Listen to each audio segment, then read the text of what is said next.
Welcome, Cameron. Thank you, Tony. And welcome, audience. We have some amazing audience members, and we'll come to it later in the panel. But I'd like to start and understand where the entrepreneurship bug came from, and maybe you can explain to us. You know, you had a career with Microsoft, you had this corporate job, and you must have felt there was some calling. And it was not because of the Van Halen. Thank you, Nick, for the plug. The Van Halen empathy. So tell us about where the entrepreneurship came from and how did it actually happen. Can you hear me? Do I need a mic? No. No? You can hear me okay? Yeah, it's a good question. It was actually well before. I had my first startup, I think when I was in my early 20s, 24, 25 was probably my first startup. I started a web development business. And I had one client, it was my local video store. I built them a website. This is like 1994. Only because I was sick of having to go to the video store to see what videos he had. And I said, listen, if I just build a website, you can just post up there the videos that have come out and I can look and then I can email you. And he said, what's email? I said, all right, I'll set you up with email, then I'll email you. So it was very self-serving. So that was my first business. And then I had another business. When I was at Microsoft, I started a business in the year 2000 called Golf Lounge. It was an online site for booking golf courses around a golf. Funny story, one of my employees in that startup was a girl called Mary Donaldson, who was the ex-girlfriend of one of my partners. She's now the Princess of Denmark, so you know, I didn't get anything out of that, but so if you're ever in Denmark, tell her I said hi. But then, you know, I was at Microsoft for a long time and I was just bored, man. Thea said I'm creative. I don't think of myself as creative. I just think of myself as restless and with a very low attention span. I just found working for somebody else boring. Microsoft was fun for the first couple of years and then it just got samey. I was just doing the same thing year in, year out, making money for Bill Gates. And I remember going out to lunch at one point with a CIO of some company, and we got a couple of bottles of wine into this lunch, and me saying, really, is this it? Is this what we're going to do for the rest of our lives? Are we just going to, you know, go out to lunch and move pieces of paper from this tray to that tray? Really? Is this, we're clever guys. Is this all we're good for? Is this all we're going to do with our lives? And he's like, what's your problem? Take the money and shut up. And I was like, I just felt like I had to do more. And so yeah, when I was 34, I just said, you know what, I'm going to just take a year off and think about what I want to do for the rest of my life. And I haven't had a job since. Well, you survived somehow. Yeah, somehow. God knows how, but I've survived somehow. So how was the step going from a secure job, Microsoft, banking sector, corporate job, flying around the world? What did you do? How did you become an entrepreneur? Well, you know, as I said, I was lucky working for Microsoft that I had enough money in the bank that I could take a year off and not have to worry about it. And in fact, that was a profound concept. I remember taking a nap in the middle of the day when my kids were in school and my wife was at work, and I had this dream. This is just after I'd left Microsoft. And if you've ever done this, if you've ever had a really high pressure job where you work 18 hours a day for years and years and years, and then you just stop, it's really discombobulating, very disconcerting. Particularly not just taking a holiday, but no, that's it. I'm not turning up to anywhere to do anything and no one's waiting for me. The phone's not ringing, no one's sending me emails. I found it actually like the only time in my life I've had anything resembling depression was sort of the first couple of months of that, because I had all of this adrenaline still coursing through my body and nothing to do with it, no ideas, no plans. So I went to Europe for a month or so, and then I had a dream. It was a daytime nap, and in my dream, an ancestor of mine from like 1,000 years ago, like an Irish potato farmer, appeared before me and said, really? Like, you don't have to work for a year? You must be a king. or a prince or a duke. And I'm like, no, I don't even have a university education, man. I'm like, I come from poor, dumb stock. None of my parents had an education. I grew up in Bundaberg. I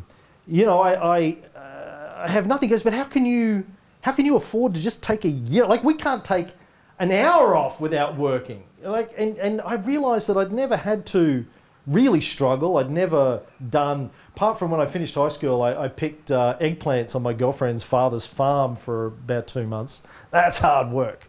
And that was the last time I've ever really worked hard. Like, working in an office isn't working hard.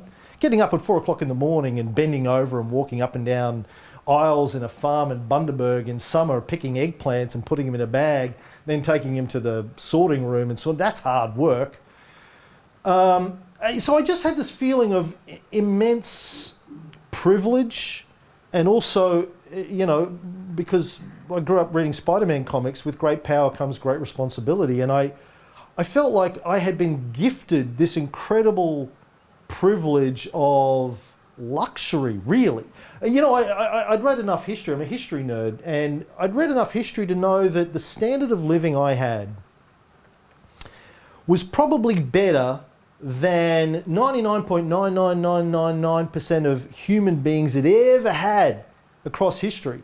Even Napoleon, when he was the Emperor of France, didn't have the same quality of food, the same quality of information, the ability to travel, the safety that I had. I just had so much privilege, and I'd done nothing to deserve that.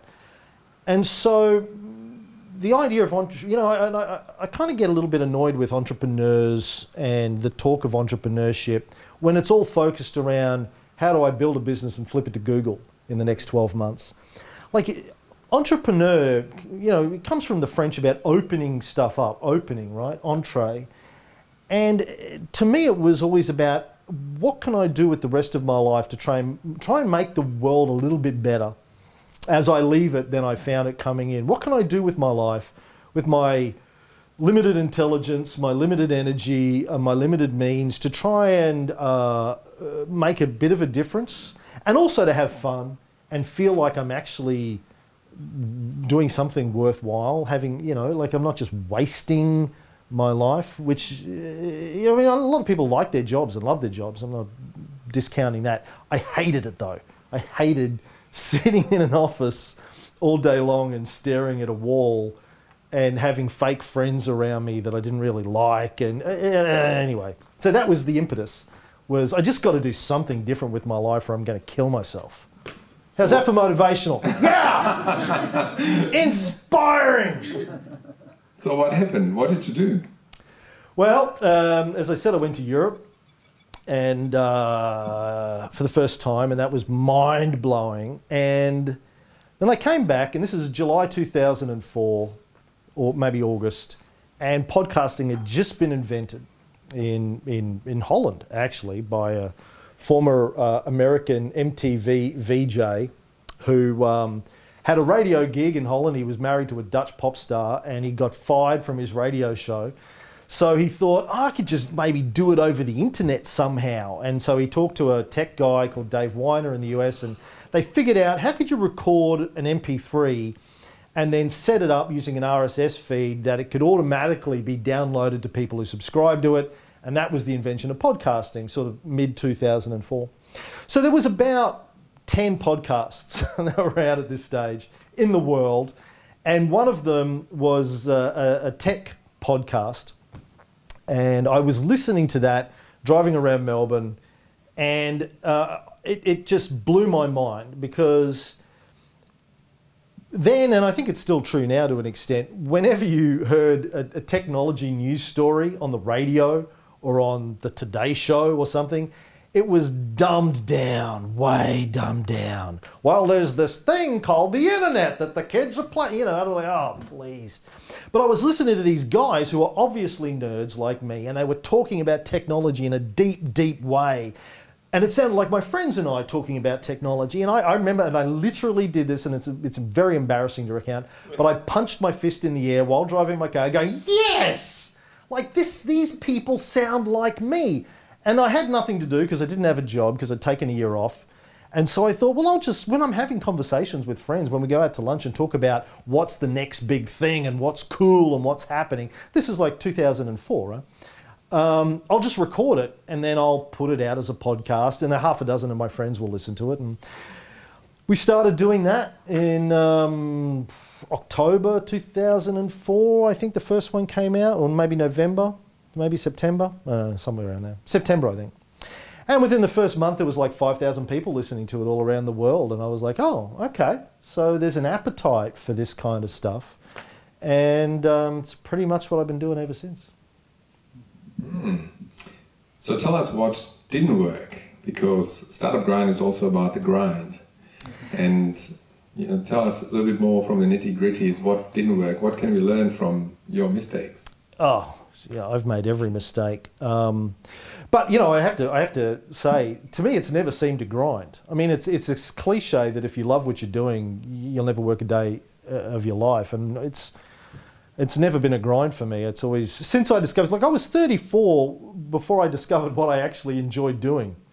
I kind of envy people who grow up knowing what they love and what they're good at and what they want to do for the rest of their life. Like my wife's a violinist, and she knew from about the age of 7 that that's what she was going to do with the rest of her life, and that is all she's ever done. She's never really had, I think she worked her way through uni in a hotel, in the front. But apart from that, she's never had another job. She's just always been a violinist. I was 34 before I figured out what I wanted to do and actually found something that I was reasonably good at, which is just talking crap for a living, quite honestly. Reading books and then regurgitating what I just read, but in my own words. But when we first started, we didn't really have a business plan because no one had done podcasting before with the podcast network. This T-shirt is actually 15 years old. So we thought, well, we'll just build it and then we'll figure out how to make money out of it. And we did pretty early on. We sold the first ever podcast advertising. The first podcast ads I sold was Motorola flip phones, whatever they were called. Razors. Was the Motorola a razor? The Motorola Razor 2005, maybe 6. We did ads on our podcast for those. By 2007, I had about 100 shows in production. We had an audience of about 1 million people, and we were selling ads, lots and lots of ads on those shows. And the business was making 50 grand a month. I was the only employee. I was sharing the revenue with the podcasters though. And it was great. We were being approached by News Corp and MSN, 9MSN and Packer trying to buy us out or take an equity stake in it. We had negotiations for that.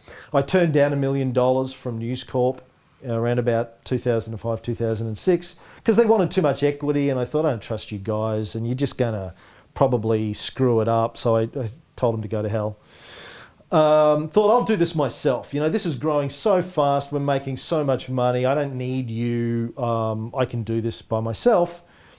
And then middle of 2008, literally overnight, the global financial crisis happened.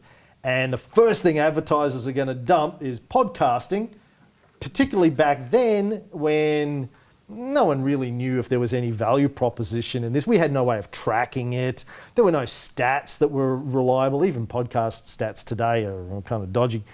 And a lot of it just gets made up, quite frankly. And back then it was even worse. So yeah, within 30 days, all of our revenue literally disappeared. And we went from doing okay to nothing. And I had a $10,000 a month server bill. Bandwidth was really expensive back then. When you were delivering terabytes of bandwidth out every month, Brendan remembers this, it was hell. These days, you don't even pay for bandwidth. You pay like $20 a month for a server and it's all the bandwidth you can need. Back then it was costing me thousands of dollars a month. And so I found myself with a business with no revenue and massive monthly overhead and no way to... so I shut it all down for a couple of years back then. It was... had to figure out how to rebuild and restructure and rethink. And this is before podcasting had its second wind the last couple of years when the Serial podcast came out and the whole true crime thing happened and everyone loves true crime podcasts. I don't know why, because I think the world's scary enough as it is without listening to true crime podcasts every night. But my wife loves it. That's all she listens to is true crime and parenting podcasts. Doesn't listen to any of my podcasts. She goes, why don't you do a true crime? And I'm like, because... Anyway. So yeah, failed massively. And people say, well, you should have taken the deal and you should have done this. But shoulda, coulda, woulda. You do what you think is the right thing at the time and you move on. Was that too long an answer? I talk a lot. It's very good, and I think there's quite a lot in that. Let's move on to how do you focus your time and energy? Sorry. So when you have lots of ideas and there's lots of, in entrepreneurship, sometimes there's this shiny object syndrome. How do you focus? Where do you want to focus your energy and your time and your money? I'll answer that when you explain what this word focus is, because I've never heard that word before. It doesn't really, I don't grok focus. Look,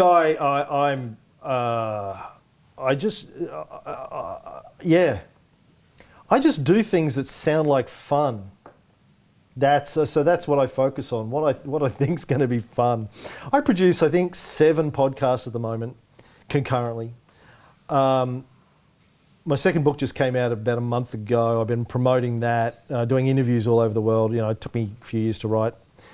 My film comes out in a couple of weeks, my first documentary. I'm doing media and promoting the hell out of that, trying to do screenings around Australia and the US. I work, my schedule is I get up in the morning and get my 5-year-old off to school, and then I go into my office about 8:30, 9 o'clock, which is a spare bedroom in my house, have coffee with my wife, and go to my office, and then I work till about 6. Then I come out and we have dinner. He goes to bed at about 8, and then I work until midnight on my deck, usually with my wife sitting beside me watching Outlander or Schitt's Creek or something. And we share a cigar. We met over a cigar. It's a long story, but we have a cigar every night. We sit there, we share a cigar, and I work until midnight, and she does stuff. And I do that 5 nights a week. I take Friday night off and Saturday night off, and then I'm back into it Sunday night. And my work, what I work is, reading 20 books on the podcast that I'm going to be producing the next week, because I write 8,000 words of notes every week for some podcasts that I'm doing that week. And my schedule is sort of during the day, I run the business side of it, answering emails, doing tech support, marketing, interviews, scheduling. Nighttime is when I do my research. And then in the spare time, I write books and make movies. And then, I take the weekends off, basically. And sometimes you prepare for a fireside chat like this, prepare a pitch deck or a deck, and then I tell you don't have to worry about it. Don't need it. I'm sorry. That's okay. I'll use it somewhere. Yeah, but that's like, people say, well, how do you, how do you get so much done? How do you work so hard? But again, it's not work. I mean, I'm privileged. Like, it's crazy. I get paid to do what I used to do for free. I used to just read books. Like, before ebooks, my bedside table in my 20s and in my mid-30s was always stacked, 3 stacks of books like this. I was just always reading because I'm dumb, and I figured in order to cope, I needed to read a lot. So I just used to read and read and read. Like, literally, I had a bookshelf with 1,000 books on it. And then I'd try and talk about what I was reading with my wife at the time, who's no longer my wife, because she would roll her eyes whenever I tried to talk to her about what was in my books. And I'd go to work at Microsoft and try and talk about stuff, and people would be bored, and I'd talk to my friends about it, and most of them would be bored. So now I get to talk about it for a living, and people pay me to do it. They pay me to go and study stuff that I'm interested in and then talk about it, or make movies or write books or whatever about it. So it's an incredible privilege, and I just spend every spare minute that I have doing what I love to do and getting paid for it and making, hopefully, thousands and thousands of people who consume this stuff happy and make their lives a little bit better and a little bit more, they feel a little bit more educated and entertained as a result. So I feel like I'm doing good for them and having fun, doing what I love. So share with us, what's the secret sauce? How do you make money with podcasts? Yeah. Okay. Well, look. So after my experience with advertising in the first thing, this time around when we restarted again, I said it's not going to be built around advertising, a revenue model, because I mean it's great if you can get advertising, great, take it, all good, but you can't rely on it. Anything can happen, and you don't have control, really. So this time it's all around pay-per-view, basically, pay-per-listen and premium subscriptions. So the vast majority of my content, people pay a monthly subscription fee to listen to it, which means we have much smaller numbers, but we make money. And it's also far more reliable, I think. Anyone ever heard of Kevin Kelly and 1,000 True Fans? Yeah? Well, those of you who haven't, Kevin Kelly, anyone heard of Wired magazine? It used to be a big deal, it's not so much now, but in the 90s and into the 2000s, Wired magazine was the shit. For anyone who's in the technology industry, you know, Brendan remembers you would like get your hands on this thing, and it was actually like 200 pages of really good content. Now it's 198 pages of ads. But anyway, Kevin Kelly was the founding editor-in-chief of Wired magazine, and so you're sort of a tech industry icon. Anyway, he wrote a blog post about 10 years ago, maybe a bit longer. Actually, I was still at Microsoft, so it was early 2000s. He wrote a blog post called 1,000 True Fans. And he said, the future for creators, musicians, artists, you know, he didn't say podcasters because we didn't exist back then, but creators, is to find 1,000 true fans.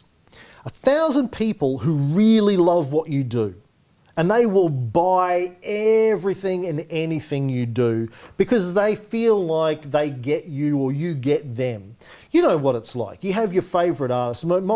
At the time, for me, the connection was Lou Reed, huge Lou Reed fan, and I thought I would happily pay Lou Reed $20 a month, just straight into his bank account, for anything he wants to give me, any song, piece of poetry, photograph, whatever. Just make content. I'll just pay you to make content. Me and, 50,000 other people.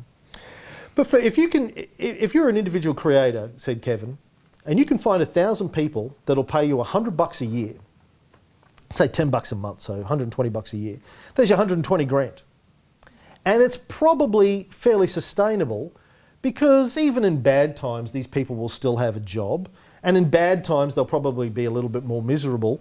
And so they need your content, they need your art, whatever it is you create even more. So that's what we've done. We've got a few more than 1,000, but it was built around this idea of 1,000 true fans. Let's just find the core audience that loves what we do, ask them to pay us to do it. And as it turns out, people want to do that. Well, they are eager to... If you have the right product, if you have something that is unique enough that they can't get it elsewhere for free or an analog of it for free, people will pay you to do that. I mean, and we can all relate this to, again, your favourite musician or your favourite comic book artist or your favourite author. I'm sure we all have authors who, as soon as their book comes out, we get them. For me, James Ellroy. Every time a new James Ellroy book comes out, I'm straight. I'll get it, and everything else goes away. I have to read it. Or your favourite game development company, or whatever it is. You have to become that for an audience of people. So that's what I've spent the last 6 or 7 years doing, and it's paid off. Yeah. They're also, by the way, the same people that crowdfunded my book. They're also the same people that crowdfunded my film. So they crowdfund all my projects. Now, any project I want to do, I just go out to my audience and say, hey, thinking about doing this thing, I need a budget, and they crowdfund it. I can totally relate to it, and I just recently read the book from Seth Godin, This is Marketing, and he's also talking about the true fans and tribe. finding your 1,000 true fans. And platform like Patreon are evidence that there is a really appetite by creatives to reach out to the world of like-minded people. Yeah. Excellent. So tell us about how, if we have younger viewers, how can the younger audience think about reaching the world? What tools would you recommend? What strategy would you implement if you fresh out of the schools? Maybe you can bring examples from your kids and hashtag TikTok. Yeah, I've got 19-year-old twin sons from an earlier marriage, and they are crazy. I don't know where they get it from.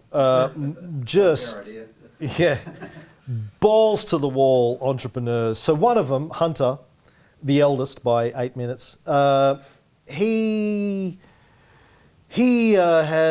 got in the last month. He's had like 5.5 million views on TikTok. One of his videos got 3.5 million views over Christmas. In the last month, his followership on TikTok's gone from 5,000 to 100,000, and that's pretty much. He's called me yesterday. He said, "I'm going to drop out of uni." He's starting his third year of a business degree. He said, "Listen, I just need to focus on this right now. I've got momentum. I just need to keep this going." And I was like, "Yeah, it's hard to argue with, man. Really." So TikTok. I mean, how many people here have seen TikTok? Right? Do you agree with me that it's just mind-numbingly bad nonsense? Right. That proves that you're old, like me. I watch his TikToks and some others, and I'm like, I don't get it, man. Listen, I literally invented podcasting in this country, and I don't get TikTok. I was on Twitter, in the very early days, and I got Twitter, but I don't get TikTok. But anyway, kids do. Kids love it. It's great. So that's probably a way to reach younger demographics. And I think there's a lot of opportunity to do I've seen some really intelligent political and creative content on TikTok. There's a lot of really smart stuff happening. If you want to see some of that stuff, check out what Will Smith is doing. Now, Will Smith has a huge team that follows him around and shoots and writes and shoots and edits his stuff for him. If you have to do all that yourself, it takes a lot of time. Like Hunter, my son, spends all day, every day, making, editing, uploading TikTok videos. He puts out 5 or 6 videos a day. He's been doing that for about 3 or 4 months since he finished uni at the end of last year.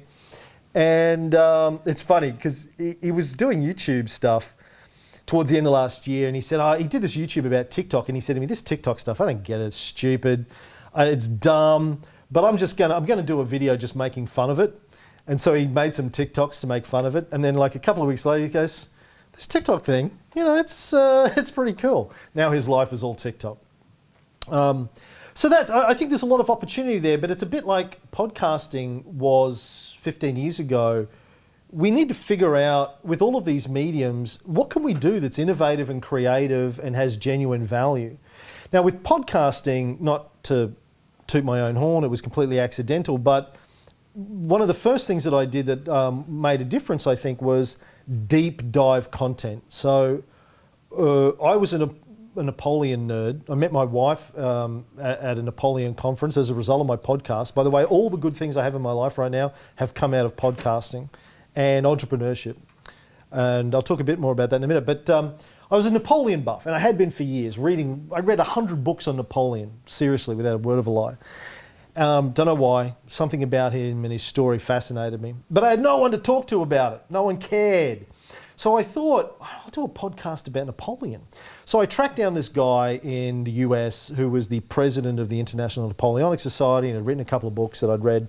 And I said, "Hey, let's do a podcast." He said, "What's a podcast?" I said, "Don't worry about it." So we started off doing this podcast on Napoleon. We did about 120 hours of Napoleon. We went from beginning to end of Napoleon's story. And that's about, it was about 70 episodes, and some of them were 2 and 3 hours long.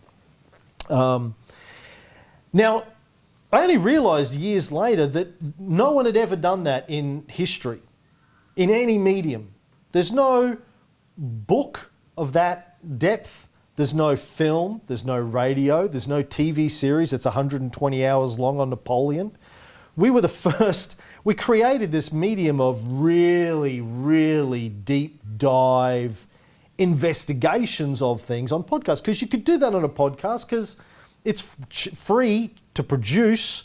The only constraint is your time and energy, and so that you don't have to worry about budgets and overheads and staff and all that kind of stuff. So that was something, I think, a new thing that podcasts has enabled in terms of content. Now there's deep dive on everything, true crime being the big contemporary example. People will find that for TikTok and they'll do great stuff. Hunter actually does something similar. He does 10-part series he's been doing recently. One of them's a jailbreak series. It's him playing the role of a guard and the role of a prisoner who's his last meal, and then when the guard goes away to get his last meal, the prisoner turns to camera and talks about how he's going to use this meal to escape and what he's going to do when he escapes. And he's done it's an ongoing series that's proven to be very popular. So like TikTok, figure it out. My other son, the other twin, runs an e-commerce drop shipping. Everyone know what drop shipping is? Yeah. He and a friend of his who's just turned 18 run a thing called Ecom Gym. It's a private Facebook group where people pay $30 a month to be part of the Facebook group. They've got about 100 subscribers. They only started it a month ago. And they basically produce content to teach them how to do drop shipping, targeted at 18, 19, 20-year-olds. And it's blowing up, and they build stores for people, and they're starting to go out to influencers, minor influencers on Instagram with 10, 50, 100,000 followers and say, you want to make some money out of your following? We will build you a dropship site and a brand, and we'll create a revenue stream for you. And they've just signed their first couple of influencers to do that. Like, these are things, this sort of drop shipping and Instagram stuff and the TikTok stuff didn't even exist a couple of years ago. So there are these, these new ideas emerging, and young entrepreneurs that get it and get on it quickly and can sort of figure out the angles. There's so much opportunity out there, and there's no startup, no capital costs, no barrier to entry except hard work and hustle. And I was telling some people before, when my boys were 7, I started a business with them. We called it the Kids Candle Company, where I was buying beeswax in bulk and then melting it down with them on the weekends and making candles. The idea was they would take them around the neighbourhood, knock, knock, door to door, sell candles. I said, you get to keep all the money, and if you want a new iPod or whatever was the technology they wanted at the time, probably a new Game Boy, this is how you make the money. I'll help you make it, but you have to sell it. And they knocked on 1 door or 2 doors, and then they chickened out and never did it. But then, about a year later, they started buying scooter, because scooters were kind of the thing at the time, wheels and brakes and stickers and handlebar protector things and grips. Thank you, Principal Nick. And taking them to school and selling those. Then a year or 2 later, they started their own Minecraft server and selling space and time on the Minecraft server. So they've been entrepreneurs since they were 7, 8. But I gave them a kickoff. But it's just the idea that, and I'll tell you, and this is getting back to my why I became an entrepreneur thing, part of it. When I was at Microsoft, my boys were 3 or 4 at the time, and I had this thought, I don't want them to finish high school. I don't want them to be 18 or 19 and their dad be working in a job that he hates. I don't want them to think that's the only path forwards, that their dad is stuck in a rut, in a corporate job. He's making a lot of money, but he's miserable and he kind of feels like he's wasting his life. Because if you're a kid and you look up towards your parents as sort of some kind of a role model, and they're miserable and unhappy, what have you got to look forward to in your life? So that was the thing. My goal was always, by the time they finish school, I will have a business that they can come and work with me in, or at least I'll show them through my actions that there's another way, that you can go out there and just make stuff up and call it a career. And the funny thing is, through their teen years, when I was failing at stuff and things were falling over and I wasn't making any money and blah, blah, blah, blah, blah, they were like, Dad, you're such a loser. Like, why don't you just get a real job? Like, like their mum's got a good corporate job. She's always done okay. They're like, why don't you be like more like mum? And you're such a loser. And I'm like, yeah, I get it. I understand where you're coming from. Maybe one day you'll understand. So they finished high school, and before uni started, they both got part-time jobs, and literally worked one day in these jobs and came to me and went, I get it. I'm never doing this again. This is the worst. I'll kill myself if I have to do this for the rest of my life. So it was, the seed got planted, I guess, in there somehow. What was the question? I think you answered it. But to finish off with our fireside chat. That's it? No, well, not there yet. But I drove all day to get here. That's it. Okay. We have some parents in the audience, and Seth Godin's talking about what is school for. I met Seth once. And Simon Sinek is also very inspirational in point of what role can the parents play. I believe that teachers are amazing and they doing amazing job, but they are also restricted by the framework that they have to abide by. But I think the more important role are parents playing, and entrepreneurial parents can be very inspirational not only to their own kids but to other kids as well. And so if we record this and if we can stream it to the world, what advice would you give to the parents for the future of their kids, future of work, what they can do to support their kids, whatever they want to do? What would be your advice? Well, I'll tell you what we're doing. So I've got a 5-year-old, nearly 6, Fox, with my wife, and he's just started school a month ago, prep, and we've sent him to this weird hippie school that's part of the uneducation movement, if you've heard of that, or Democrat. It's a democratic school, and it's part of the sort of the uneducation movement. And for those of you who weren't familiar with that, because I wasn't 6 months ago, uneducation is where basically they've thrown everything out. So there are no desks, there's no set class plans, there's no structure really to the schooling. It's primary school, but there's no structure to it whatsoever. So there's a very high teacher to student ratio. I think the school that he goes to has about 60 students and 12 teachers. And we just went to a parent-teacher meeting a couple of nights ago, and what they were telling us is, so there are 2 teachers for each. The kids are grouped into little kids, middle kids, and big kids, age ranges. And there'll be a teacher inside during the day trying to create activities that the kids can be interested in that's sort of tied into the curriculum. But for the kids who don't want to do that are just outside playing in the sandpit or climbing trees or building structures out of cardboard boxes or whatever, there's another teacher with them trying to figure out, how do I turn this into a learning opportunity? How do I find learning and education and knowledge in what the kids are already doing, what the kids want to do? So the kind of kids that have the personality that they want to be in something that's structured, they can be with the teacher and inside. The ones that don't, like Fox, who's wild and crazy, feral, there's a teacher there looking and going, okay, I can probably work this. Let's figure out how to turn this into a maths lesson or a spelling lesson or a reading or engineering or science or whatever it is.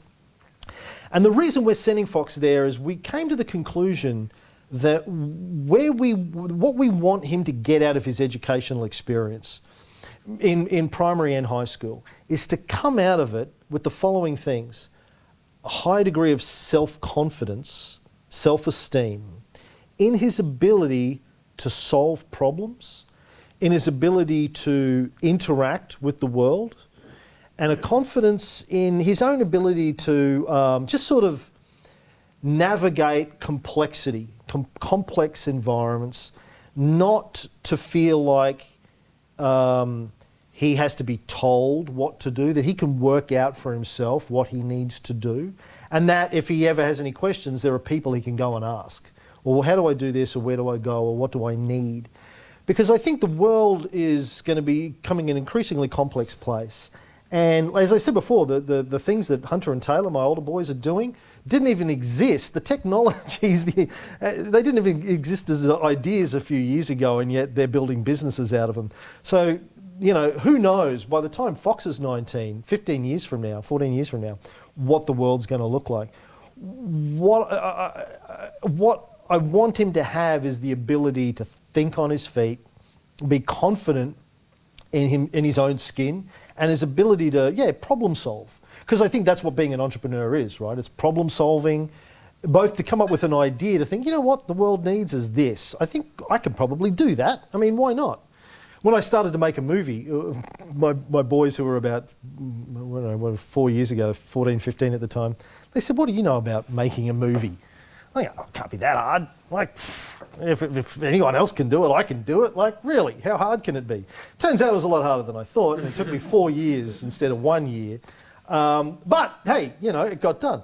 But it's that kind of attitude that I want, I want parents to figure out how to inculcate in their kids, is just this, it doesn't matter what my education or what my upbringing or how privileged I am or I'm not.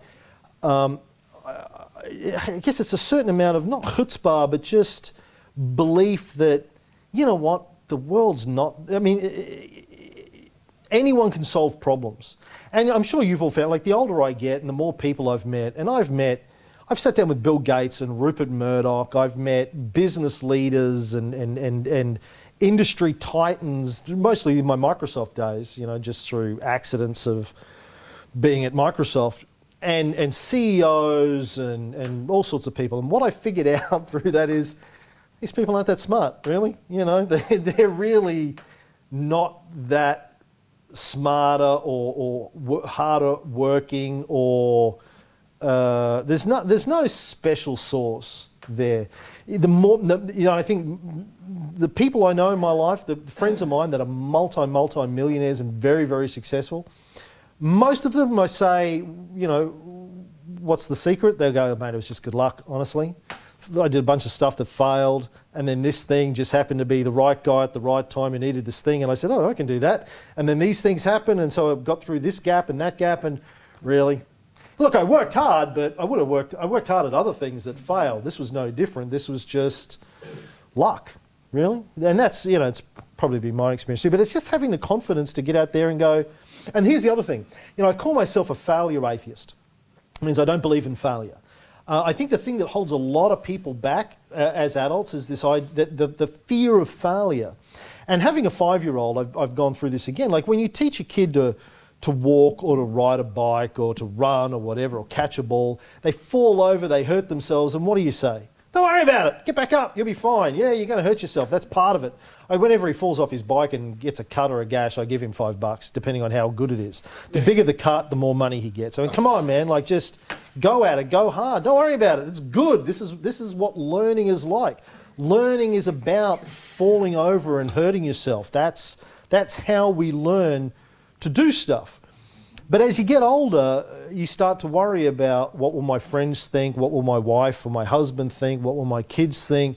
What will my family think? What will my boss think? Etc., etc. And we become scared of failing, and you can't do anything new. You can't learn anything or do anything without failing. So, I don't believe in failure. I think the only time you fail is if you quit. And that's not even quitting a business, because there's been plenty of businesses that I've done and plenty of things that I've tried that haven't worked, but that's not a failure for me. That's a learning experience. And I know that sounds trite and cliched, but it's real. Like, in my head, I'm Indiana Jones, and I'm going out into the jungles of Peru trying to find a hidden treasure somewhere in a cave, and there's pygmies shooting poisoned arrows at me, and I'm laughing and knocking them away with my whip. And occasionally one gets me, and I'm like, oh, you got me, all right, good on you. But it's just that sense of adventure. Like, it doesn't matter what works, what doesn't work. I'm out there to try things, see what works, to learn from others if I can. Yeah, what was the question? Oh, what do you teach your kids? Don't worry about failure. That was what you teach your kids. Failing is awesome. Fail often, fail fast, fail as much as you can, because it's not about, it's about an adventure. It's about when you are on your deathbed, do you want to be lying there going, I wish I'd done this, or I wish I'd done that, or really, you know, it's about, as my hero David Lee Roth, getting back to Van Halen, always used to say, if you stick your head up above the crowd often enough, someone's going to throw a rotten tomato at it. So don't worry about what people think or what they do or what they say, or if you fail, go out and life's a party. So Nick asked to ask you to give us an example of your Van Halen experience or performance. High kicks? If you want to, but you'll have to put on Yankee Rose, and then Nick and I will do our high kicks. Those days might be gone. Yeah, it might be. Yeah. End up in hospital. Just to finish off, I would love to hear your current projects. There's a book and there's a movie. Tell us about where we can see it, what's happening there. Maybe a quick rundown. Quick rundown. Yeah, the movie hits cinemas March. Melbourne, Sydney. We've got screenings in Melbourne, Sydney, Brisbane, and then a couple in the US. What's the name? Marketing the Messiah, as Thea said before, it's a secular history documentary about early Christianity, sort of mostly the first couple of hundred years. Yeah, and as she said, the story of, as an historian who grew up as a Catholic in Sunday school, my entire life I've been like, how did this happen? How did this fringe Jewish sect from the backwaters of the Roman Empire, from Judea, Palestine, end up taking over the Roman Empire? How did they convince the Romans to worship a dead Jew? On paper, as an historian, that doesn't make any sense. So yeah, I've spent decades reading biblical scholarship and ancient history and trying to understand it. And then I found a lot of my Christian friends didn't understand it and actually didn't want to know. They thought it, whenever I tried to talk to them about it, it was atheist lies. And my atheist friends don't want to know about it because they're like, oh, religion, ooh, who cares? So I decided to make a movie. So I went out and I interviewed a dozen biblical scholars and ancient historians, half are Christians and half aren't, and got them to help me tell the story. And so that's the movie. And it's, yeah, I think it's really, really important movie for everybody because Christianity is the cornerstone of Western civilization from about 390 CE onwards, when the Emperor Theodosius I made it the state religion of Rome and banned, on pain of death, every other religion and philosophy, including the Stoics and the Epicureans that were 1,000 years old. He banned everything, left the Jews there, but just don't convert anyone because we had kind of got a thing. But everything else was banned, and he made Christianity, you know, the state religion on the Roman Empire. So everything since then, the history of Western civilization is the history of Christianity. So it's kind of important to know if you care about history. Was that quick enough? Yeah, it was great to finish off. And the book. And the book is the Psychopath Epidemic. You can get it at Amazon or anywhere. It's about, yeah, how did we end up with psychopaths running the world? My theory is that psychopaths are in senior management of all of our institutions, business, political, religious, the military, education, the media, law enforcement. And there's particular reasons for that. If you read the psychiatric literature on the behavioural characteristics of psychopaths, and you map those against the sorts of behaviours that are inherently rewarded by lots of organisations, there's a lot of overlap there. So it hit me one day, a light bulb went off that, yeah, psychopaths probably do pretty well. And in fact, I think I probably worked for a couple at Microsoft and other places. And so I went and I interviewed psychiatrists and people who work in the corporate space. And we started to put together this framework for how we ended up with psychopaths running things, how that's probably not very good, and what do we do about it. So that's the book. There's an interesting poll on your website with Donald Trump about his tendency to be a psychopath. How is that going? Yeah, look, he's, you know, I don't know if he's a psychopath. He's definitely a narcissist. There's probably some crossover of narcissist psychopath. But yeah, look, you know, depending on my audience tends to be more sort of lefty types, lefty atheist types are usually my audience, because I talk a lot about religion, I talk a lot about history, and I've basically driven away the conservative Christians over the years because they're not very tolerant of my worldview. But so yeah, the people who read my stuff tend to think Trump. But you know what I say in the book is it's both sides, Democrats and Republicans, Catholics and Protestants and atheists. socialist leaders and capitalist leaders. Psychopaths are everywhere. Psychopaths don't have an ideology. Well, they do. The only ideology psychopaths have is me, my power, my wealth, and they will latch onto any movement, any ideology, any opportunity that they think they can manipulate to their advantage to increase their own wealth and power. So you find them everywhere and in everything. They're like sand when you go to the beach. You'll be pulling it out of your ear and out of your undies for days, right? Psychopaths are everywhere, and we need to better understand the role of psychopaths in society, because most people still think psychopaths are serial killers like Dexter. And I blame Hollywood for that, and I always tell people the psychopaths are more likely to be the movie producers, the studio bosses, and the screenwriters and the directors who made those TV shows and movies than serial killers. Serial killers are actually a very small percentage of the total pool of psychopaths. Most psychopaths are white-collar workers, and mostly men, by the way. There you go. I'd like to say thank you, Cameron. And I believe, like at the beginning, you said you want to make a positive and meaningful contribution.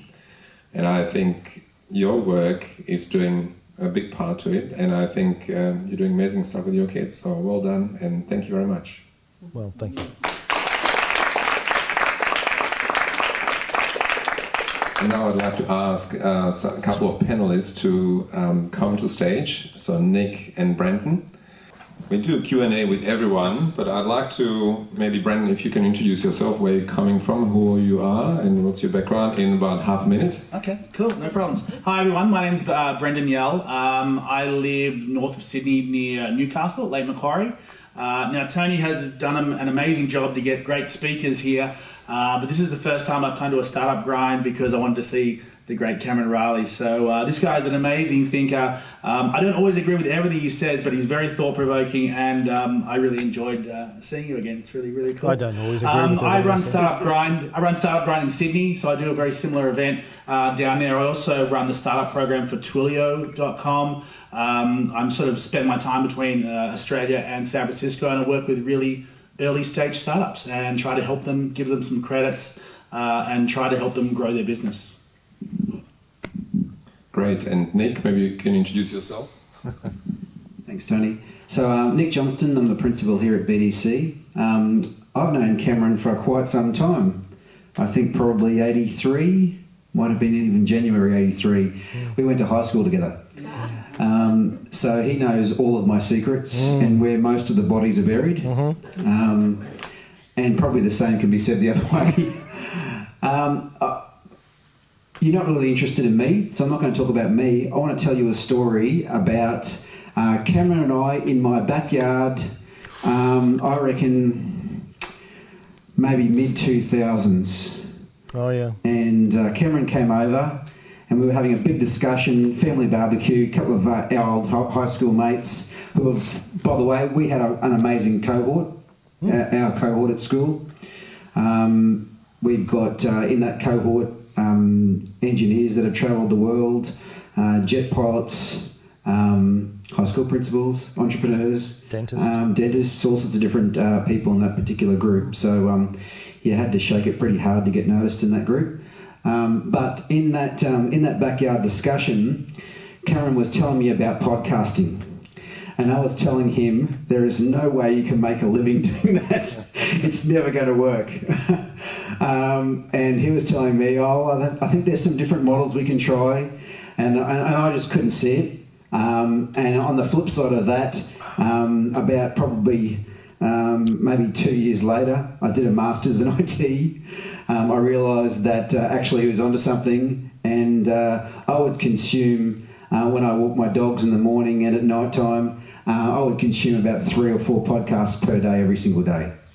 Mainly on entrepreneurialism, education, diverse views, Christianity, and a few other different things as well. So I've been a convert. It did take me a while, but probably knowing the person who invented podcasting in Australia didn't hurt me. This school has a variety of different opportunities for our kids, but I won't dwell on that. But entrepreneurialism is something that we're focusing on right now. Excellent. So I'd like to maybe also open up the questions to the audience. So you can ask this gentleman anything, and I'd like to encourage you to actually drill into, what you would like to see, maybe what the future might bring. These guys, they are on the pulse of what's happening right now in the world. So please ask hard questions.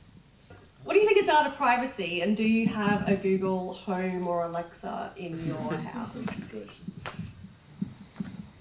I think privacy is an illusion. I don't think we've had it for a long time. Yes, we do have a Google Home. Unfortunately, my 5-year-old commands it to play Gangnam Style on almost 14 times a day. I wish I could program it to ignore his voice, but apparently that technology's not there.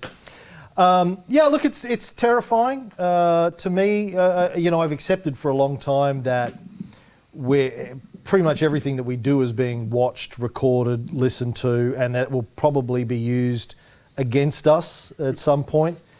But, again, as a history nerd, what it reminds me most of is J. Edgar Hoover during the early to mid 20th century, where he was spying on everyone in the US. But the fear, the concern is in how he used it, which I think is similar to what we see happening today. He didn't use it to manipulate, Joe Schmo down the street. He used it to manipulate the leaders of political activist movements and to crush them, including Martin Luther King and people like that, and to manipulate politicians. He got called into the offices of 7 successive presidents who intended to fire him, and he walked out laughing every time and died with his boots on. So, that's my big concern about, the stuff that Edward Snowden revealed about the Five Eyes and the NSA, and all of our governments participating in that, and the tech companies participating in that as well, even though they tend to claim from time to time, no, we're not doing that, we're tightening up. How much you believe them is up to you. But it's not just how it will be used against us, the general public, but how it's used to steal business information to give certain, mostly American organisations, a competitive advantage in negotiations. We've learned in recent times how they've been spying on not only Julian Assange having conversations with his lawyer, but on heads of governments, spying on heads of governments having private meetings so they can use them in negotiations for treaties and that kind of stuff. But it's one of those things that, well, what do you do? I mean, we can complain about it, we can whinge about it, we can get rid of all of the technology in our lives, and you can tighten stuff up to a certain extent, but at the end of the day, I've just accepted that my phone is listening to everything, my Google Home is, my laptop, my iPad, they're all recording and watching everything that I do. And I don't know what to do about it. It's one of the more terrifying things that's happening at the moment. Not the most terrifying. If you want to know the most terrifying thing, read a book called This Is Not Propaganda by Peter Pomerantsev. Have you read that yet? He's studied over the last couple of years the way that political campaigns all around the world are spending billions of dollars on the stuff that we've heard about with Cambridge Analytica and the Trump campaign and the 2016 election. But it's happening all around the world, all sides of the political spectrum, just building thousands and thousands and thousands of fake ads with fake personalities and fake social media accounts and fake news sites and fake blog sites and fake everything to just swamp the world with fake opinions and fake outrage and fake debates between fake people. And I read this book and I nearly put a gun to my head. I thought, what do we do about this? How do we break through this? It's terrifying. Like Hill Media and Purdue University and all that sort of stuff. It's generating so much content that's false. Yeah. Yeah, look, with regards to the privacy debate, obviously when it really broke clear a couple of years ago with the US election result and the Cambridge Analytica scandal, obviously a lot of people came to me, they're like, oh, the privacy. And I'm like, well, the privacy horse kind of bolted a long time ago, so you do have to be careful about what you decide to put out there. The question about the Google Home I thought was very interesting, because when you were talking about educating Fox on how to solve problems, of course, a Google Home doesn't always do that. You can ask a Google Home to what time it is, what day it is, what the weather is, whether it's sunny outside or not. You can also ask a Google Home to do a trivia quiz on the Vietnam War or to play musical chairs. So the tool is there. It's about whether you use it for. And he does. They have one at his school. They use it for trivia in his classroom. Yeah. So it's not just hey Google, who's the Prime Minister of Great Britain. You can use it for other more interesting things. So I certainly find that interesting that you have one in your home that's this sort of thing. Although I bought a second one recently, and my 8-year-old said, "Oh, well done, Dad, you bought another stalker." Mm-hmm. Yeah. He's 8. Okay. Yeah. But there's a trade-off too. It's always been this. You talk about like CCTV and stuff like that. Cameras all over the place. There is a trade-off. We're trading our privacy for certain element of safety and security, and you're hoping that it's used correctly, and there are safeguards in our data and information. We know that those things are not exactly watertight, and they're used maliciously many times. But it's always a trade-off as well. You trade privacy for convenience and information and security, and hope at the end of the day it doesn't come and bite us on the ass. It probably will, but like robots. We're building robots and we're like, well, hopefully we're going to be able to, those robot dogs aren't going to gang up and assassinate us like that Black Mirror episode, but we know that they probably will. It'll probably go Terminator 2 at some stage. There's quite common concern about TikTok as a Chinese company, and there was a public acknowledgement from the government, Australian government, to be aware of it, that they quite aware of, let's say, fishing for contacts, and the Chinese government was linked to TikTok. But I think parents have the role of a guardian, and it depends also on the age of your children. Our children, that they put their devices into a mobile box, so they're not allowed in their bedroom to have the mobile device. And I think that's the important role the parents should play. But at the same time, technology can be used for good. We recently launched a startup where youngsters teach seniors how to use mobile devices. So I think there are some really good examples how to use it in a positive way. Answer that, Tony. I'm really open to technology in our house, and Alexa's been, I think we were one of the first people to buy one, and that didn't really do much for a while, and then all of a sudden it did. Upgrade number 25 or whatever it was. But I've got an 18-year-old and a 22-year-old. They both live in tech land, pretty much. One of them's a entrepreneurial filmmaker, and he's online all the time. He lives online, he works online from social media, but he's posting content all the time. But he's also aware of what he says is being listened to. So he lives in the back of his mind that we're already in 1984. Mm-hmm. But he's okay with that because of the compromise of what Cam was saying before, because he sees the advantages outweigh the negatives. And when my older kids were, early teens, and their mother and I used to have debates about them and technology. She wanted to keep them away from technology as much as possible for a whole bunch of reasons. And my position was always, listen, they need to be technology natives. By the time they're out in the world, they need to be so integrated into this, or I worry about how they're going to be second-class citizens. Now, I kind of won the argument more or less, but and look at what they're doing today. Both of them are building careers in this cutting-edge technology space. Now, maybe they would have been able to do that anyway, even if they hadn't have been immersed in it from an early age, but who knows? Cam, I just want to throw a question to you. I want to know, why would I start if I've got some content that I think is valuable or an idea in my head, why would I start a podcast as opposed to YouTube or TikTok? And if I start my podcast tomorrow with 0 subscribers, how do I build that audience? Well, I'd first say don't, because I don't need any more competition. So that's that. Like the whole YouTube thing, YouTube I think is great for more short form content.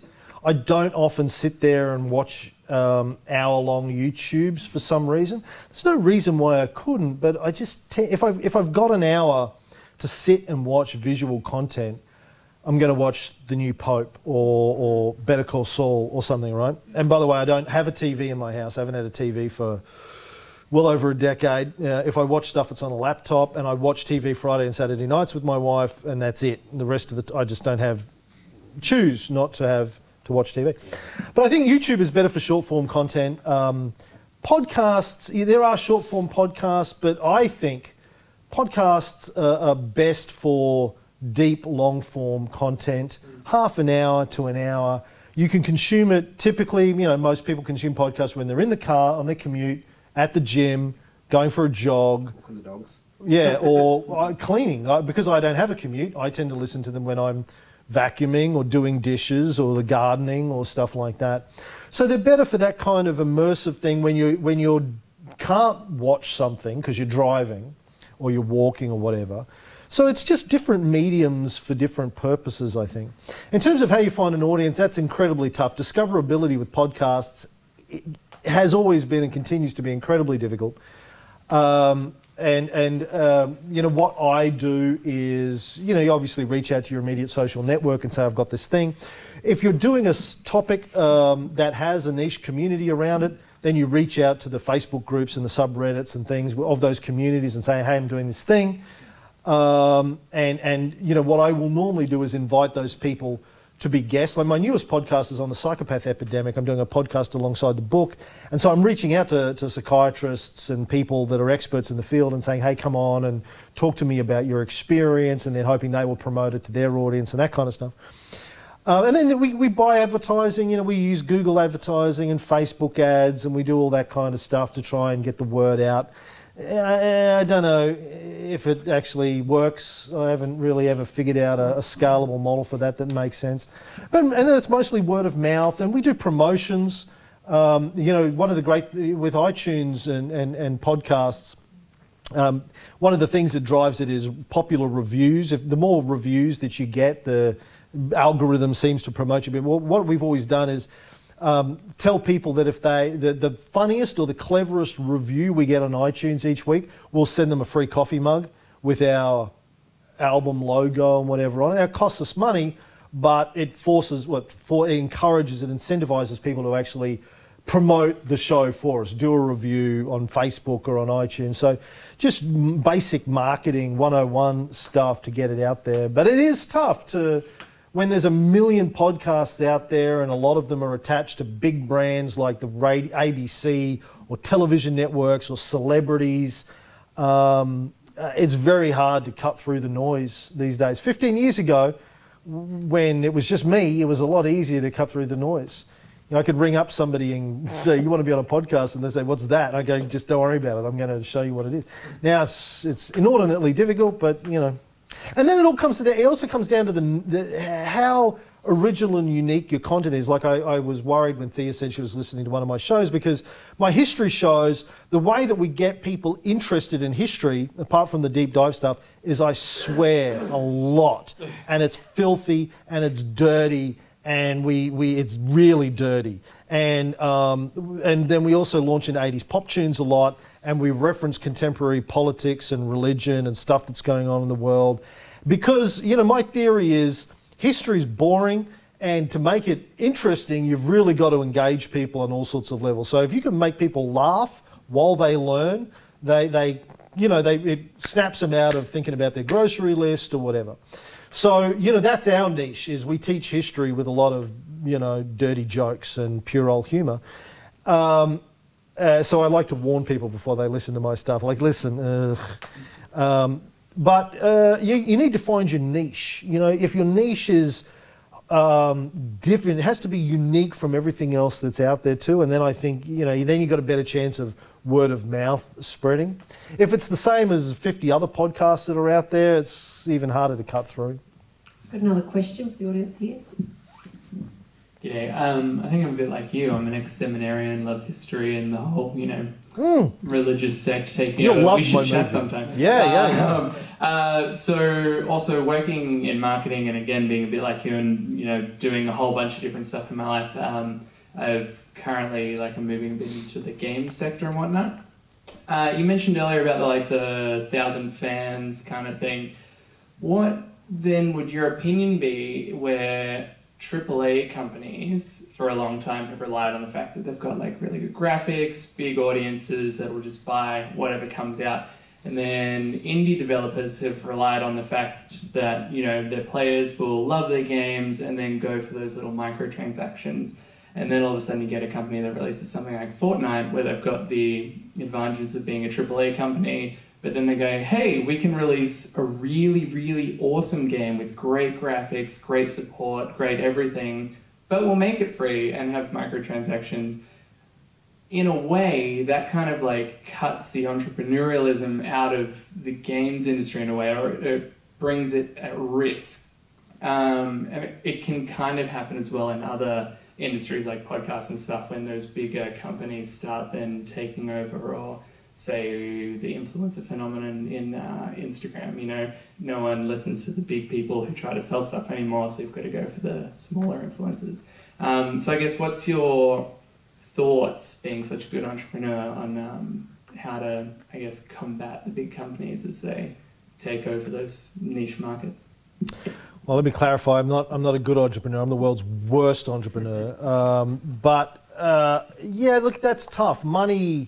When money gets into stuff, it tends to have I won't say a corrupting influence, but it changes the dynamics of what's possible. And then you need to innovate around that, right? So, you know, if I was a game developer right now, I'd be, you know, probably not trying to compete with the Fortnites or the console wars and that kind of stuff. Because by the very nature of that space, you need to have a ton of money to enter in there and to get it out there, because you're fighting against billion-dollar marketing budgets and that kind of stuff. It's like, you know, if you're going to make a superhero movie and you don't have the Marvel marketing budget, you're going to find it very hard to get out there and compete with the 2 or 3 times people are going to go to the cinema each year. So you have to go extremely niche, and you have to know how to build something that's going to fill a gap. So my movie's a classic example. You know, it is filling a gap that I recognised. There isn't a film out there that tells this story the way that I tell this story, which is secular, irreverent. We have humorous animations in it. So it's not a religious film, and it's not an angry atheist film. It's a balanced film that just tries to tell the facts, tell the story.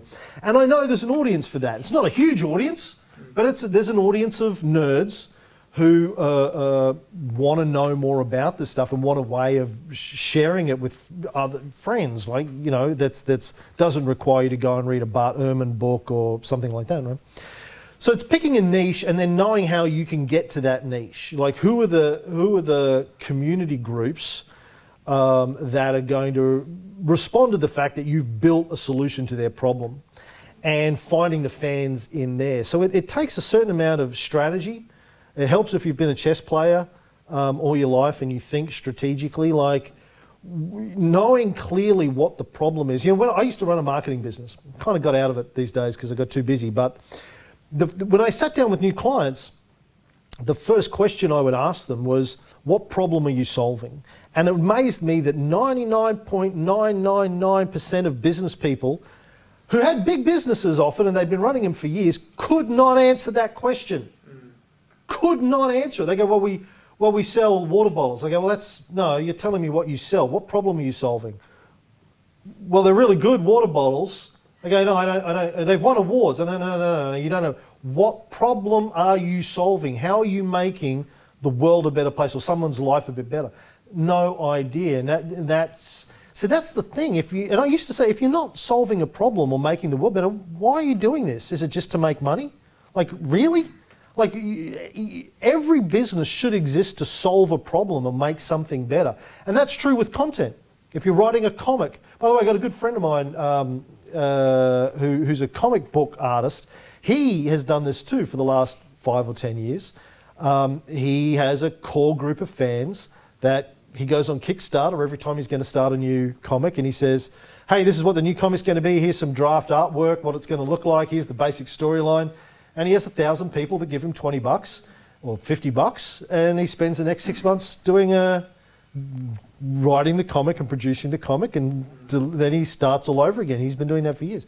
But again, he has to compete with the Marvels and the DCs, but he's got a very specific sort of horror niche that he does, and he's very, very good at it. So with games, it's the same thing. Like, you have to solve a problem, know what it is, who you're solving it for, where to find the audience, and put the pieces together. Would you agree? Does that make sense? Around Yeah, that. I mean, there's been plenty of games that started off very simple that have gone mainstream. Cut the Rope, Angry Birds is now a movie. I see Minecraft. I mean, the first time I saw Minecraft, I was like, who would want that? There's like 1984 graphics. What's going on like that? Dire Straits, Money for Nothing film. It was like terrible, but have all gone kind of mainstream. I would say, just in more of a general sense, whether this is a website, an app, or a game, build something that you would want to use yourself, and then find people like you to use it. Now, before you know what you want to build, you can actually find those people that are like yourself already through Twitter, through the various social media, by participating in conversations, so that when you've got something to actually present to them, you've actually got a little tribe or community of people that are just like you, that'll want to use it. Now, if you can satisfy those people, like those thousand users, then you've got something. There's a great video and case study from a new email client called Superhuman. I don't know if anyone's seen the videos from Rahul. He kept surveying his audience, and he'd find like 20% of his audience loved his product and couldn't like live without it, and he just disregarded the other 80% and focused on the 20% and started building more and more features for them. Now this thing's got a wait list of 200,000 people, and it's $40 a month for an email client. So he's going all right. So build something you'd use yourself, and then find more people like you. And that's what Kickstarter exists for, right? Kickstarter is the way that you say, hey, I'm thinking about building a product to solve this problem. Who wants to help me? And if the community's not there to back the Kickstarter, that's a pretty good sign that either it doesn't exist, or B, your solution is wrong, or C, you just haven't figured out how to reach the right community with the right proposition. Yeah, but Kickstarter is an amazing platform for doing exactly that, but building it the right way, right? Coming from Microsoft, we used to have engineers that would build products all the time, and I'd go to Seattle and I'd say, well, have you spoken to the customers yet? And they go, what? Customer? No. Well, how do you know you're solving a problem? Well, just isn't it? No. And so things like Kickstarter force us. It's a model that teaches you to get the solution right before you start building it. It's beautiful. Question here.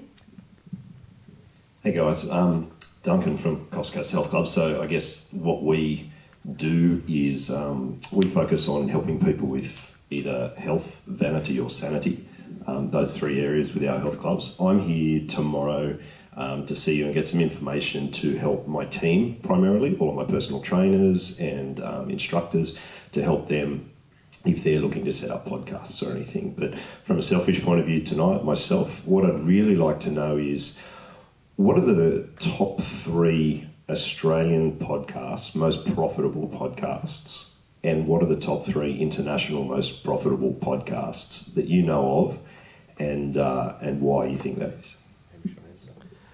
Yeah, I can't answer that. I'm sorry, because I don't pay attention to anyone else's podcasts except my own, really, because I don't have time. I mean, I am literally working 18 hours a day, 5 days a week, just to spin plates and make my own content.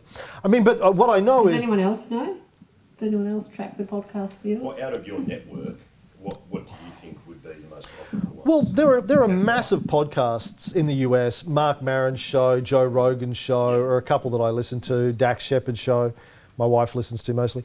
But and they make a ton of money by advertising. And I'm sure there are shows here, Hamish and Andy, things that have spun out of radio that make a lot of money from advertising. But the thing is it's stratified now. That my theory is, if you aren't already a celebrity or have access to a large media property that can make you a celebrity, then your chances of making money out of advertising and that sort of broad-based stuff is extremely limited. Not impossible if you just happen to get the right magic thing, but it's very limited. The other way of doing it with advertising is being extremely niche in a niche where there's a lot of companies that make a lot of money that are struggling to reach an audience and building it around that. For example, back in the early days, we had a show about digital photography, and a lot of our advertisers were companies that were selling lenses and camera kits that were willing to spend a lot of money because their margins were huge to reach that audience. That's when we had the only digital photography podcast on the planet, and they were experimenting with it. So you can do it that way, but really, that's why I say premium subscriptions is the place where most people should start with podcasts. But while you build it, because you can be making money literally from day one. My main profitable podcast right now is this investing one, where we teach people how to do value investing. It's $100 a month for a subscription for that. And we got a ton of people subscribing to it. It was profitable from day one. You don't need a huge audience to make money if your content has a good enough value proposition, right? And then if you build it and it has 1 million listeners eventually, then the world is your oyster in terms of advertising. But I don't think advertising is a realistic opportunity for most podcasts to make money in the short term. Duncan, what's the problem you're solving by doing your podcast? I probably won't do the podcast myself. It's more for my team, but they need some leadership because they're all scared of, putting themselves out there and making those changes. I've spoken to Claire before about videos and all this sort of stuff, which our industry is rife with content, and it's fantastic content. And I write articles for newspapers and magazines and things, which is content which are real stories. They're people that are average. Our health clubs are very community-based health clubs, so it's not a real flashy sort of lycra and meathead sort of health clubs. So there are real stories in there. There are people like us in the room here that struggle to lose weight, or struggle to get fit, or have to deal with their kids, or have to deal with work, or then maybe working in an area that they don't want to be working in, so they feel they're too stressed to work out. That's probably one of the best things they can be doing with their extra time. So the content is massive. Yeah, the content potential is massive for us. But trying to get all of my team to understand the benefits that can come both to the community but also them as employees is massive for them. So I guess I'm here to pick up as many tips as I possibly can for the technical side of things and how to put it together or how to monetize it or whatever the scenario is, but also from a community standpoint, like you said before, what you stand for really drives you, and that's kind of what drives us. So. So we've got time for about one more question. I'll do a short answer then. So obviously, I think when creating any content, you need to figure out what is your goal from it. Is it to drive people into your health clubs, or is it to sell stuff or make money from advertising? Like, figure out what that is. I just did an email interview this morning with the managing director of Techstars, with my sole goal of putting that blog out to get a retweet from Techstars to reach the 300,000 people that follow Techstars on Twitter. So just need to sort of know why you're creating it, and I'm trying to then obviously promote my startup program out to the startups that follow that thing. So hopefully it works. I'll let you know.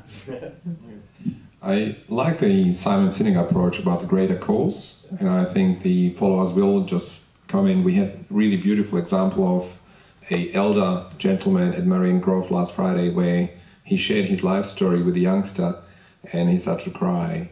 And the youngster didn't know initially what to do. And then a facilitator picked it up, and it was just beautiful connection between the youngster and elder. And I think those stories from the community will come forward when you start recording them, and maybe there's an opportunity for podcasts to share them across the community. Yeah. And I think the benefit will then come automatically. Yeah, I think I was asking about the money side because I was interested in that, but the other side, the content side, is definitely where we're looking for. Yeah. Podcasts, yeah. So I've got time for one more question. Has anyone got a burning one they've been sitting on? Yep. And you're ready to go with your podcast, aren't you? So in terms of the premium subscriptions, like that, are you just offering the podcast? Is that the content, or is there other content? Yeah, it's mostly just the podcast.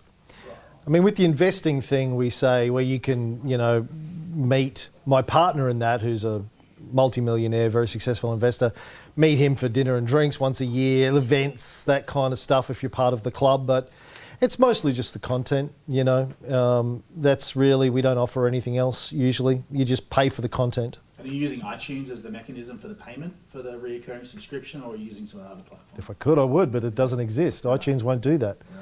I've been speaking to Apple for years about that, but they won't give it to us. That would be my dream come true.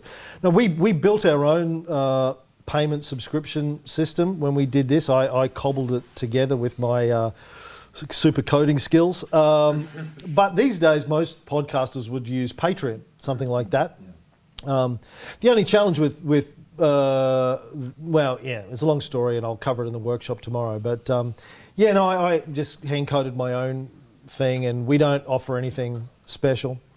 We started off, we thought about that early days, but it was too much work. So it's no, like if you want to listen, you pay money. I mean, that's how it is. The funny thing is though, we have 3 levels of subscription, $5 a month, $10 a month and $20 a month for most of my podcasts, right? Not the investing one, but the other ones. You get exactly the same thing for all of those. What I always say is, if you can afford 5, pay 5. If you can afford 20, pay 20. And a lot of people pay the 20 when they don't have to because they just feel that they can contribute. We also have always said, if you're a student or you're unemployed or things are tough but you want to listen, here's a code, you get it completely free. Completely free coupon code because, well, we have a motto which is DBAC. I won't read it out because there are minors in the audience, but it's don't be a something, and it's just be a good person, I guess we could say that. So yeah, it's completely free for anyone who wants it to be completely free, right? But people choose to pay, and more than they have to because, you know, they want to support it, you know. So thank you very much, Cameron, for making the trip. Thank you very much, Brandon and Tony, for organising it, and Nick for hosting.